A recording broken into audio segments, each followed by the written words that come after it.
Hi అండి, welcome back to my channel Monita create and series. వీడియోలో ఒక వాల్ హ్యాంగిల్ అనేది న్యూ మోడల్ వాల్ హ్యాంగిల్ అనేది సింప్లీ ఈజీ అండి. ఈరోజు వీడియోలో చూసేద్దాము. ముందు ఒక అట్ట ముక్కని తీసుకుని దాన్ని రౌండ్ షేప్లో వచ్చే విధంగా మనం కట్ చేసుకోవాలి. మిడిల్లో ఒక ప్లేట్ అయినా ఏదైనా పెట్టేసి దానికి రౌండ్ షేప్ తీసుకొని దాని మిడిల్లో ఉన్నది తీసేస్తే ఇలా ఖాళీగా ఉన్న రౌండ్ షేప్ వచ్చేస్తుంది కదా. అలాగే వీడియోలో ఇప్పుడు మనం చూసే విధంగా ఒక పేపర్ ముక్కని అలా వీడియోలో చూసారు కదా, అలా మడత పెట్టుకొని సేమ్ ఆ సైజులో వచ్చే విధంగా అన్నీ కూడా మనం కట్ చేసుకోవాలి.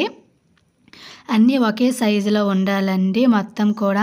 చూడండి, మీరు వీడియో చూసే విధంగా ఇలా చేయితో అయినా కట్ చేసుకున్న అయిపోద్ది, మనం ఇలా కత్తిరితో అయినా చేసుకున్న అయిపోద్ది. చేయితో కంటే కత్తిరితో చేస్తే నీట్గా వస్తుంది, లేదు చేయితో అయినా మీకు మంచిగా వస్తుంది అనుకుంటే అలా చేసుకోవచ్చు. చూసారు కదా, అలానే ఎలాగైనా సేమ్ ఒక 2 కలర్స్ అనేవి మనము చేసుకోవాలి. అంటే ఈ కలర్ దీనికి ఏది మ్యాచింగ్ అవుతుందో దాన్ని చూసారు కదా. ఇప్పుడు వీడియోలో చూపెట్టే విధంగా అటువైపు ఇటువైపు దాన్ని అనేది అలాగా మర్చుకోవాలి. ఇలా మర్చుకున్నాం కదా, మీరు ఫైనల్లో మొత్తం అలా మర్చుకున్న తర్వాత అటువైపు ఇటువైపు సమానంగా రావాలండి. అటువైపు ఎక్కువ తక్కువ అనేది రాకుండా చూసుకోవాలి.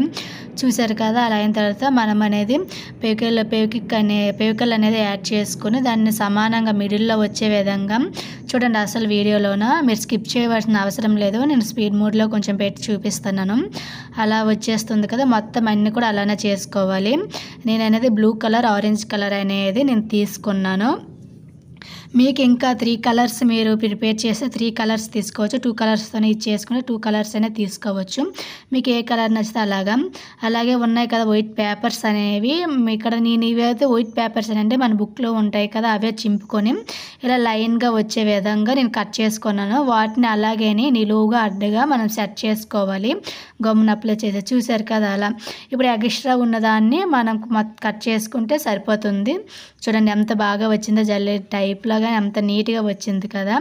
దాన్ని కూడా ముందు మనం అనేది పేవికల్ అనేది అప్లై చేసుకుని ఒక ముందు ఆరెంజ్, తర్వాత బ్లూ కలర్, అలాగే మొత్తం ఒకదానిపైన ఒకటి అంటే అది కనిపించకుండా ఒకదానిపైన ఒకటి అలాగా మనం సెట్ చేసుకొని మొత్తం పెట్టుకోవాలి. చూసారు కదా వీడియోలో. ఇదో కొంచెం ఇది కనిపిస్తుంది కదండి, ఇలా మడత పెట్టేటప్పుడు అదైతే కింద వైపుకు వచ్చే విధంగా మనం సెట్ చేసుకోవాలి. పై వైపుకి వచ్చే విధంగా కూడా చాలా దీనిలాగా ఉండి అంత బాగుండదు. చూసారు కదా ఎంత నీట్గా కలర్ఫుల్గా ఉందో. మీరు ఫైనల్ వరకు చూడండి, ఇంకా చాలా బాగుంటుంది. ఇప్పుడు ఇలాగే ఒక రౌండ్ షేప్లో ఉన్న చేసుకోవాలి, కట్ చేసుకోవాలి. మీకు ప్లేట్ ఉన్న ప్లేట్ పెట్టేసి కట్ చేసుకున్నా పర్వాలేదు. దాన్ని చుట్టూరు మొత్తం కత్తెరతో లైన్గా వచ్చే విధంగా మొత్తం చూసారు కదా వీడియోలో చూపెట్టే విధంగా లైన్గా కట్ చేసుకున్నాం కదా. ఆ చివరికి కొంచెం గమ్ము అప్లై చేసి అలాగా ఇలా థర్డ్ని ఇలా చుట్టుదాం కదా, అలా ముద్ద చుట్టేటట్టు 2 చేయిలను అలాగ ఒక వేయంతో స్ప్రెడ్ చేస్తూ ఒక వేయంతో అలాగా మనం సెట్ చేసుకోనమంటే అయిపోద్ది. లేదంటే మొత్తాన్ని మీరు గమ్మున అనుకుని అప్లై చేసుకుని మొత్తం అలా సెట్ చేసుకున్నా పర్వాలేదు. లైట్గా చివరికి అప్లై చేసుకుని సెట్ చేసుకున్నా పర్వాలేదు. ఫస్ట్ టైం ట్రై చేస్తే మొత్తం గమ్మున అప్లై చేసుకుని చేయండి, అప్పుడు పర్ఫెక్ట్గా వస్తుంది. చూసారు కదా ఒక ఫ్లవర్ లాగా వచ్చింది. దాన్ని నేను మిడిల్లో అప్లై చేసుకుంటున్నాను. కొంచెము గమ్ముని పెట్టేసి గ్లూ పెట్టేసి దానిపైన ఈ ఫ్లవర్ని పెట్టేస్తున్నాను. అలాగే ఎన్ని ఉన్నాయి అన్ని ఫ్లవర్స్ కూడా మీరు సెట్ చేసుకొని పెట్టుకోవచ్చు. లేదు అంటే ఇలాంటి బౌల్స్ ఉంటాయి కదా, ఓన్లీ 10 రూపీసేనండి. కలర్స్ బౌల్స్ ఉంటాయి, వైట్ కలర్వి ఉంటాయి. ఓన్లీ చిన్న ప్యాకెట్ అవుతే 10 రూపీస్కి ఇచ్చేస్తారు, లేదంటే 20 రూపీస్ పెద్ద ప్యాకెట్ అవుతుంది అంతేని. మొత్తం గమ్ అప్లై చేసి మొత్తం నేను పెట్టేస్తున్నాను. ఇవి కూడా లేకపోతే మీ ఇక్కడ చిన్న చిన్న పేపర్స్ ఉంటాయి కదా, కలర్ పేపర్స్ అనేవి చిన్న కట్ చేసేసి దాని సైడ్లలో పెట్టేసినాం, ఇంకా లుక్ అనేది బాగానే ఉంటుంది. చూసారు కదా, ఎలానైనా మనం వాల్కి యాంగిల్ చేసుకోవచ్చు. చాలా అంటే బాగుంది కదా. కానీ నేను సైడ్కి మాత్రం అవడానికి ఇలాంటి పేపర్స్ అనేవి తీసుకున్నాను. ఈ బ్లూ కలర్ పేపర్ ఒక లైన్గా ఉంటుంది కదా, లైన్గా ముందు కొంచెం కట్ చేసుకోవాలి.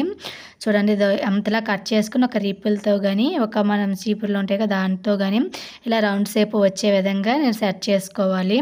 ఇలా ఈ కలర్ ఒకటి, అలాగే same colour orange colour 2 set చేసుకున్నాను. ఇంకా తర్వాత ఆరెంజ్ కలర్వి లైట్గా ఇలా ఏం లైట్గా ఒకే లైన్లో చిన్నగా వచ్చే విధంగా ఇలా చూసారు కదా వీడియోలో ఇలా కట్ చేసుకున్న ఆరెంజ్ ఒకటి, అలాంటివి 2 అనేవి చూడండి అలా చూసారు కదా. అలా కట్ చేసుకొని మనం అదైనా ఫ్రేమ్ కంటికి దీనికి మనం సమానంగా ఒకటి కొంచెం మిడిల్లో ఉంది, కొంచెం పైకి సైడ్ అన్నీ కొంచెం కిందకి వచ్చే విధంగా మనం గమ్మున అప్లై చేసుకొని ఇవి ఉన్నాయి కదా ముందు మనము ప్రిపేర్ చేసుకునేవి అలాగే ముందు మనం ఎక్కడ ఏం సెట్ చేయాలో ముందు సెట్ చేసుకోవాలి. తర్వాత దాన్ని గ్లూ అప్లై చేసుకుంటే సరిపోతుంది. చూసారు కదా, మీరు లైట్ చివర్లకి ఉన్నాయి కదా ఆరెంజ్ కలర్, అవి పెట్టకపోయినా లుక్ ఇంకా బాగానే ఉంటుంది.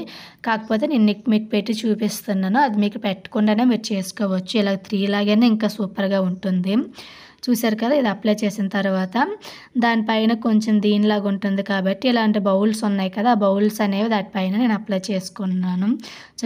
చూడండి ఫైనల్ లుక్ అనేది ఎంత బాగుందో. ఇలా ఖాళీ టైంలో ఉండి మనం చేసుకుంటే చాలా బాగుండండి. మీరు ఫస్ట్ టైం కానీ ట్రై చేస్తే మీ ఇక్కడ వైట్ పేపర్స్ ఉంటాయి కదా, మీ పిల్లలు యూజ్ చేసేసిన పేపర్స్తో ఒకసారి ట్రై చేయండి. ఇలా వస్తే అలా పేపర్స్తో అయినా లుక్ బాగుంటుంది. తర్వాత ఇలాంటి కలర్ పేపర్స్ అనేవి కొనుక్కొని ట్రై చేస్తే ఇంకా బాగుంటుందండి. ఇలాంటి మంచి మంచి వీడియోస్ అనేవి మన ఛానల్లో ఇంకా ఉన్నాయి, వస్తూ ఉంటాయి. నచ్చితే మాత్రం ప్లీజ్ లైక్ చేసి సబ్స్క్రైబ్ చేయడం మాత్రం మర్చిపోకండి ప్లీజ్.